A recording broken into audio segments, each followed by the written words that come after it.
Hi guys, welcome back to channel. Analysis शुरू करने से पहले आपको थोड़ी सी चीज़ें दिखाता हूँ, बहुत इंटरेस्टिंग है। एक सौ नंबर वन पॉइंट है कि आप एसीसी देखोगे। एसीसी के अंदर क्या हुआ था आपको बताया था, ये हमने अपने फ्री वाले टेलीग्राम चैनल पे भी डाला था कि एसीसी में जो भी आपकी फॉल है यहाँ पे अदानी के चक्कर में, ये आपकी मेजर ट्रेंड लाइन पे आके रुक गया, तो यहाँ से इसको बाउंस बैक करना ही है। तो हमने अदानी के अंदर ही बताया था कि टेलीग्राम में हमने लिखा था कि यार बाय करोगे तो यहाँ पे अदानी कर लेना, बिकॉज यहाँ पे ग्रुप के अंदर, पूरे अदानी ग्रुप के अंदर यहाँ पे जब आप बाय करोगे तो आपका एसीसी तो बहुत अच्छी खासी गैप फिलिंग यहाँ पे कर चुका है। ठीक है, एक और इंटरेस्टिंग स्टॉक आपको यहाँ पे देखना है, इंडिया सीमेंट्स। इंडिया सीमेंट्स में क्यों बता रहा हूँ, बिकॉज आपकी मार्केट कुछ भी हो, इंडिया सीमेंट्स में आपकी कंसोलिडेशन रेंज की बहुत अच्छी हुई है। कंसोलिडेशन के बाद आप ये भी देख सकते हो, यहाँ पे मैं मार्केट बार बार नीचे जा रही थी, ये कंसोलिडेट कर रहा था। कंसोलिडेशन के बाद भी अगर इस टाइप की ट्रेंड लाइन बनाओगे तो क्लियर कट दिखेगा कि थोड़ा ब्रेकआउट की तरफ ये चीज़ आपकी प्रोसीड कर रही है। ठीक है, तो आप इंडिया सीमेंट में देखो, बिकॉज इस मार्केट के अंदर भी ये आपका बिल्कुल एक अच्छा खासा फ्लैग और थोड़ा वेज टाइप का पैटर्न यहाँ पे बना रहा है कि आपकी इतनी बड़ी मूवमेंट आई है। उसके बाद इसने फ्लैग टाइप का बनाया, फ्लैग एंड पोल का पैटर्न भी इसको कह सकते हो कि पूरा आपका पोल है, ये बन गया, ये आपका फ्लैग बन गया। तो यहाँ से भी आपको अगर ब्रेकआउट देखोगे और इनकेस ये वाली चीज़ आपका पैटर्न यहाँ से चलता है, तो अगर मैं बोलूँगा कि इस वाले हाई के बाद से भी मैं इतना परसेंट ले लूँ, टिल दी वेरी टॉप 30% है। यहाँ से भी अगर 30% की जगह कंजर्वेटिवली 30 यहाँ तक ले लेता हूँ, तभी मेरे को दिख रहा है कि 450 के आसपास तक का ये चीज़ हो सकती है, इनकेस आपका फ्लैग एंड पोल वाला पैटर्न इस पॉइंट पर चलता है। ठीक है, उसके अलावा आपके मिक्स बैग होते हैं काफ़ी सारे स्टॉक्स। आपका इंश्योरेंस के ऊपर रेगुलेटरी आ गया, हमने बोला था कि इंश्योरेंस के अंदर भी आपको जाना नहीं है। अगर आप इंश्योरेंस के अंदर भी देखोगे तो हो क्या रहा था, आपकी बाकी सारी जो एसबीआई लाइफ और सारी इंश्योरेंस से एचडीएफसी लाइफ में मैं बोला था कि एचडीएफसी लाइफ बिल्कुल टॉप पे आ गया, वहाँ से आपकी करेक्शन आने वाली है। ठीक है, ये हमने संडे नाइट लाइव में किया था। तो एचडीएफसी लाइफ अगर आप इंश्योरेंस देखोगे, यहाँ पे हमने कहा था कि यार ये इसमें क्या सीन हो रहा है। वीकली पे जाओगे, वीकली पे दिखेगा टॉप पे डबल टॉप बना हुआ है, यहाँ से गिरने के लिए ही रेडी है। ठीक है, तो एचडीएफसी लाइफ हमारा शॉर्ट था। यूजुअली हम लाइफ इंश्योरेंसेस पे शॉर्ट ही थे वहाँ पे तब से जाके, तो ये चीज़ भी आप देख सकते हो कि तब से जाके कंटिन्यू हुई हो रही है। ठीक है, अपार्ट फ्रॉम दैट अब हम क्या करते हैं, आपको जल्दी से थोड़ा सा निफ्टी में आ जाता है। 2-3 स्टॉक्स आपको दिखा दिए अच्छे खासे। उसके अलावा भी आपको बात है, बाकी 1-2-3 स्टॉक्स और दिखा देता हूँ आपको कि अगर स्ट्रॉन्ग देखोगे बैंकिंग में कौन है, थोड़ा सा एसबीआई एक्ट कर रहा है, बट एसबीआई भी आपकी यहाँ पे वेट कर रहा है। जब तक ये वाला स्विंग नहीं कटेगा 860 के आसपास, तब तक ये भी थोड़ा सा आपका कंसोलिडेशन में ही रहेगा। ठीक है, इवन तो एचडीएफसी ने भी आज अपना यहाँ पे लाइफ टाइम हाई मारा था, बट लाइफ टाइम हाई के बाद भी सस्टेन नहीं हुआ, तो यहाँ पे थोड़ा सा जोन टेस्ट करके गैप फिल करने भी आ जाए तो कोई बड़ी बात नहीं है। ठीक है, इसके अलावा बजाज वाले वो देखोगे तो आपको दिखेगा कि यहाँ पे इतनी अच्छी अच्छी कैंडलें बनी हुई है लाल वाले कि यहाँ पे आपको दिख रहा है कि कोई बड़ी बात नहीं, इनका स्विंग भी थोड़ा सा ब्रेक होकर नीचे की तरफ आ जाए। ठीक है, ऑन दैट नोट हमने क्या करना है, इसको सेम चीज़ निफ्टी के अंदर अप्लाई करनी है। ठीक है, निफ्टी के अंदर इमीडिएट सपोर्ट्स और इमीडिएट रेजिस्टेंसेस आपको देखने पड़ेंगे क्या होते हैं। यहाँ पे 15 मिनट के टाइम फ्रेम पे आओगे। 15 मिनट पे हमने लास्ट टाइम जो डिस्कस किया था उसके अंदर एक लाइन बनाई थी 24,122 का लेवल। ठीक है, ये वाला जो लेवल था इंपॉर्टेंट इसलिए था क्योंकि हम यहाँ पे देख रहे थे कि यहाँ से जब ब्रेकआउट होगा तो एक बार आपकी मार्केट यहाँ पे टेस्ट करके रिजेक्शन लेगी, फिर यहाँ से ऊपर जाएगी ब्रेकआउट करके, तो इसके ऊपर हमने लॉन्ग के लिए बनाया था। ये हमने बोला था कि एक अच्छा खासा आपका सपोर्ट रेजिस्टेंस का एरिया होने वाला है।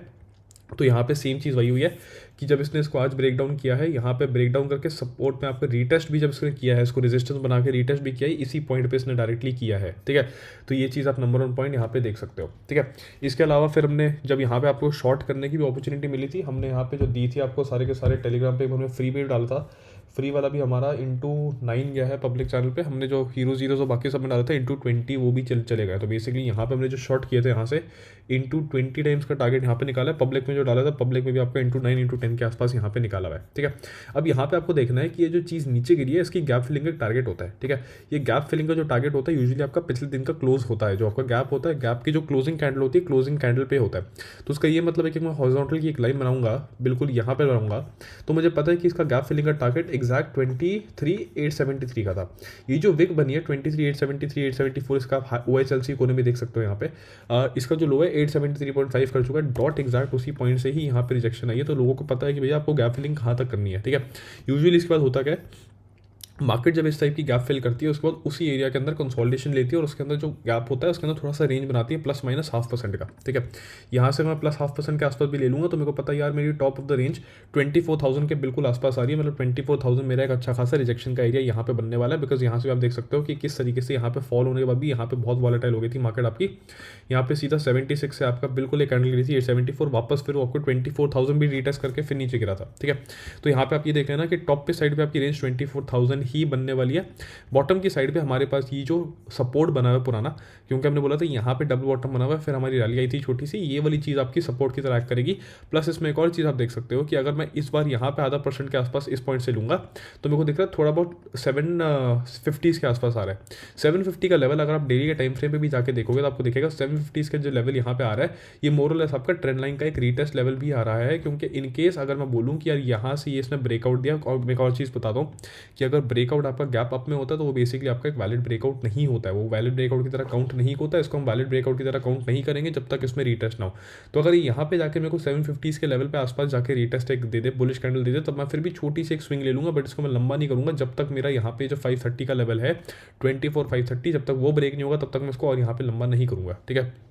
तो ये पहली चीज़ होती है।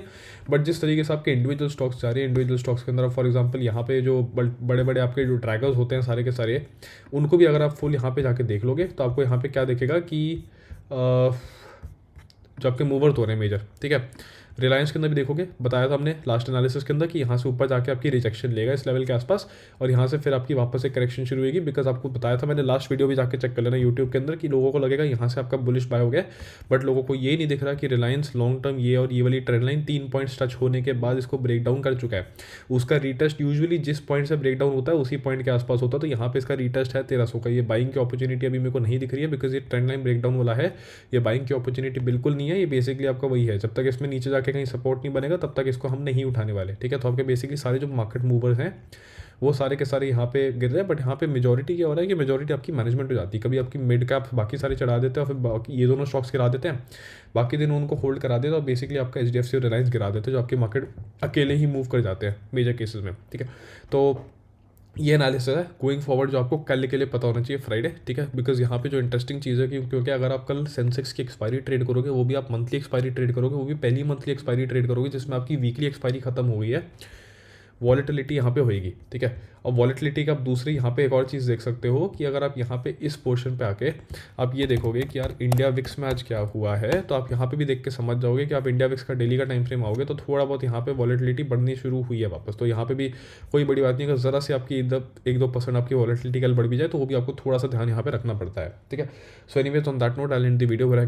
Thank you guys for watching, see you, bye bye and take care.